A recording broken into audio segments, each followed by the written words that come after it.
दिल्लीचा AQI 400च्या पार गेला. प्रदूषण इतकं वाढलंय की लोकांचा जीव अक्षरशः गुदमरतोय. पण आपल्याला त्याचं काय? आपण तर महाराष्ट्रात राहतो.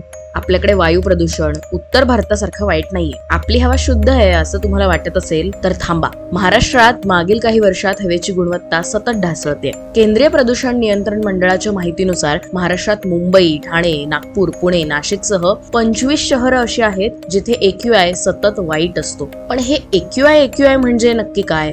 AQI म्हणजे एअर क्वालिटी इंडेक्स. या इंडेक्स वरून आपण आपल्या हवेची गुणवत्ता तपासू शकतो. एखाद्या ठिकाणचा AQI जितका जास्त तितकं तिथलं वायू प्रदूषण जास्त. केंद्रीय प्रदूषण नियंत्रण मंडळानुसार भारतात 0 ते 50 इतका AQI हा उत्तम समजला जातो. 50 ते 100 पर्यंत आपली हवा चांगली आहे असं म्हणता येतं. मात्र AQI जर 100च्या वर जात असेल तर हवा प्रदूषित समजली जाते आणि आजारी व्यक्ती, वृद्ध, लहान मुले यांना त्रास होऊ शकतो. 400हून अधिक AQI असणाऱ्या भागात जास्त काळ या प्रदूषित हवेत काढला तर सुदृढ लोकांनाही व्याधी निर्माण होऊ शकतात. AQI तपासणं अगदी सोपं आहे. मोबाईलवर वेदर ॲप असेल तर त्यात आपल्या लोकेशनचा AQI दिलेला असतो आणि नसेल तर गुगलवर जाऊन AQI इन माय रिजन असं टाकून बघा, लगेच कळेल. मग तुमच्या शहराचा किंवा गावाचा AQI काय आहे ते कमेंट करून मला सांगा. आणि विचार करा, कचरा, प्लास्टिक, पालापाचोळा जाळून, चुलीचा धूर करून आपण आपल्या हवेची गुणवत्ता खराब तर करत नाहीये ना?